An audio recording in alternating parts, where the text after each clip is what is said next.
we have a mega deposit. It's really, when you say world class, it is, because now it's 1 billion ton, but we can increase that tonnage certainly between 2 and 3 billion tons. So we can add tons to that project. But what is the key into that is that we're lucky to have a project where the ore is perfectly suited to a cheap technology to extract the metal. Hello, this is Florian Munch. I'm here at the Indaba conference in 2020 in South Africa. And with me here today is one of the CEOs whose stock I follow on my website, goldgeldwelt.de. It is Deep South Resources, and with me here is Pierre Léveillé, President and CEO of the company. And what I would like to do is give him the opportunity to present some basic facts about the company, and after that I want to dig a little bit deeper.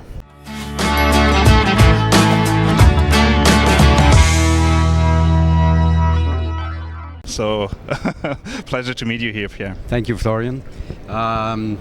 Deep South is a TSXV listed company, and our largest shareholder is Teck Resources from Canada with 25%, management and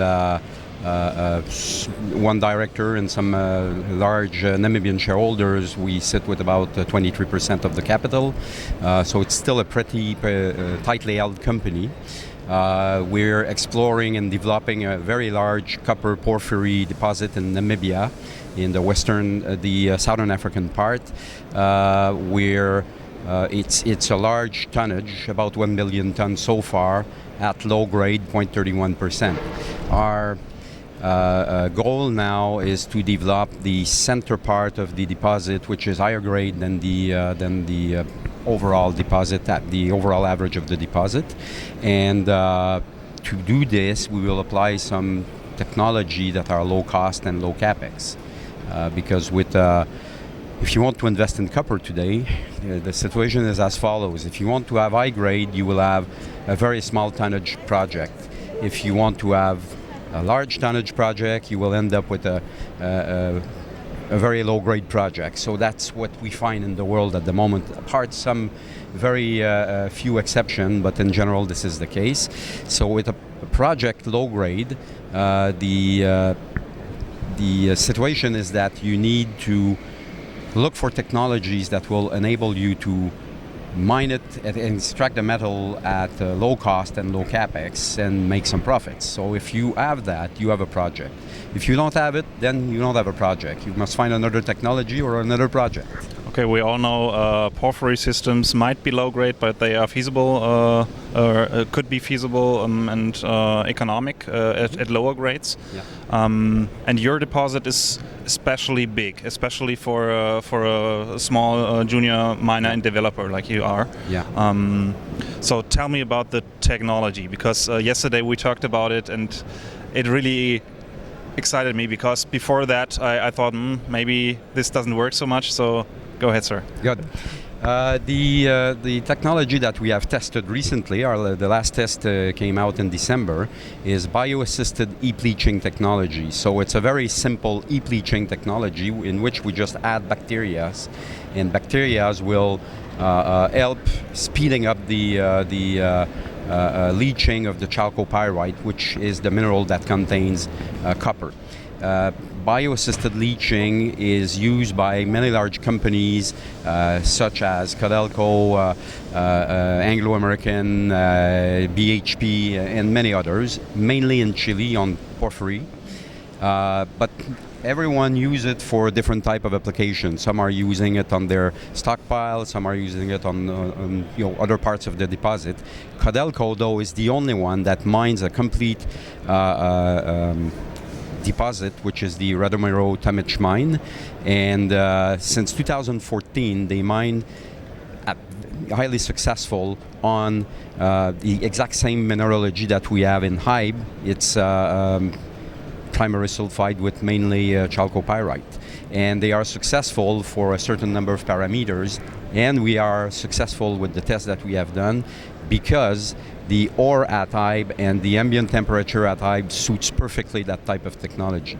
It's a bit of a niche market, but when you have the right ingredient in your ore and the ambient weather, then you're fine. You tick all the boxes. It might be a little bit technical for some investors, but Yes. It's crucial for the story. So what are the factors that make this technology work?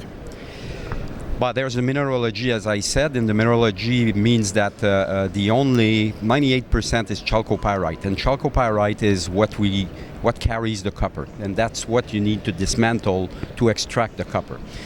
In many deposits, you have a lot of other minerals that will come into interaction and create problems in the leaching. In that case here, there's no such problem. The other thing is that there's a good content of pyrite, and the pyrite, in the leaching, to keep the bacteria alive, you need to have 55 degrees centigrade minimum. And the pyrite, when it's leaching, it's self-generating energy to keep and it keeps the heat at a certain level. It also reduces the consumption of sulfuric acid. So that's good news, because we will need less sulfuric acid, because we will auto-generate in the leach some sulfuric acid. So all of this makes that the costs are lower. It's a very, very simple operation. We just crush the material, then refine it to be a little bit lower. Then it goes in the leaching by percolation. Which means you pile up the little... Yeah, we pile up okay. the fine rock it can go up to 35-40 meter. It can be pretty high, though it's very big also.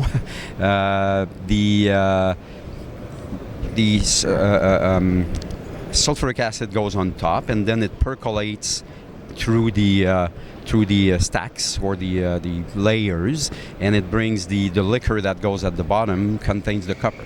Okay? So it's a very, very simple operation. Then we go into a specific plan to create cathodes.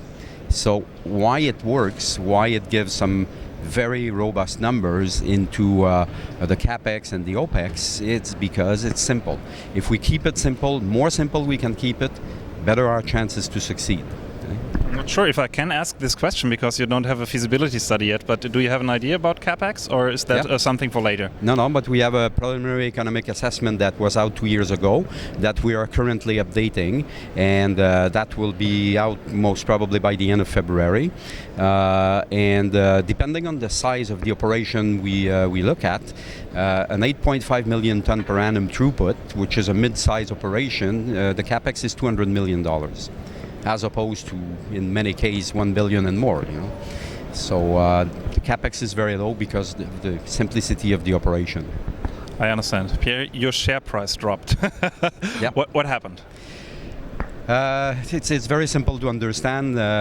One of the situation with Deep South is that the shareholding is very tight. The free float is about 25% of the company. The rest is large shareholders that hold large blocks. And it takes only one of these shareholders that one day decided, like it did a couple of times last year, it happened twice, to sell 1.5 million shares, and we don't have a large retail base, then it puts the price down. When you push to go up, then it's a little bit more complex because you have created a little bit of a negativity on the stock price. So we don't foresee any other of these sales from now on, and our main mandate now concerning the market is to make sure that we will start diluting a little bit more the free float and get more retail investors, more retail brokers involved, and create a better trading pattern, because that's there's some advantage to be very tightly held, but the disadvantage on the other side is that you don't have a lot of liquidity. So this year we will work hard on creating a renewed liquidity in the market.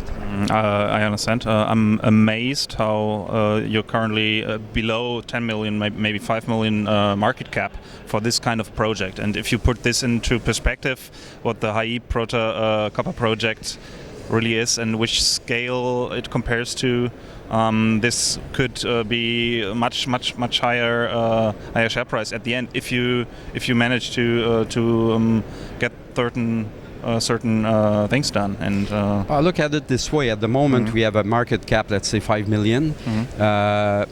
the value of the project, only the money that has been invested into exploration over the past many years, we have an independent evaluation on that. It's about 35 million US. Okay, so that's the cost of the exploration so far and the development. The cost on today's date, okay, in today's dollars. If you take the PEA of 2 years ago and you look at the different options, but let's say take the middle one, which gives an NPV of 700 million, normally you should trade at about 5 to 8% of the NPV. Okay, so means that we should trade probably around 35 million to 50 million dollars. So at 5 million, we're extremely undervalued compared to the cost, replacement cost of the exploration work, and also to the NPV. But then the thing is that it makes that temporarily it's an opportunity. Fair enough. Okay, and you're working towards a feasibility study. Yeah. You told me yesterday you would skip the pre-feasibility study and directly go to the real one for high-grade zones. There's two reasons for that. The first one is we do this feasibility study only on the central part of the deposit where it's higher grade, so then we have a better profitability in that area. This area contains already enough drilling data to be able to go to feasibility. In general, a pre-feasibility is where you will test different options of treatment, like flotation, DMS, and so on. We don't have to test many options. We know which options we will use. It's the bio-assisted leaching. So when you know this, you focus only on that, and then you can build a feasibility study. And you already identified the high-grade zones? Yes, the high-grade zones are identified, and that's where we will drill further to get the resource from indicated to measured. That's the first step of that feasibility program.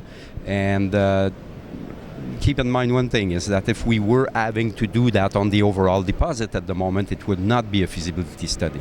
It would be a pre-feasibility study. But on that specific section, we have enough data, and as we don't test other option, we can go to feasibility immediately. But feasibility for a pilot plant. Okay.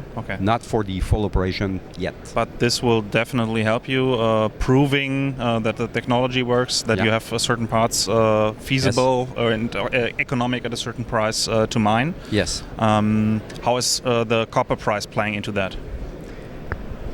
Well, what do you need?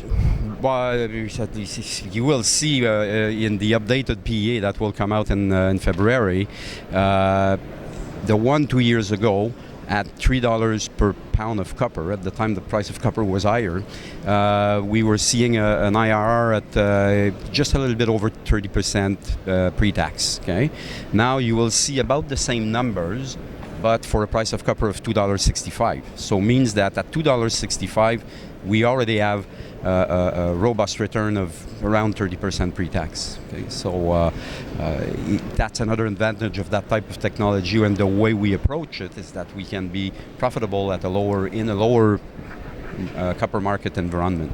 Okay, I understand. Certainly, the HAIB Copper project is, if not world class, it's significant. And why should investors look for such kind of investment in Namibia and not go to Chile or some other place?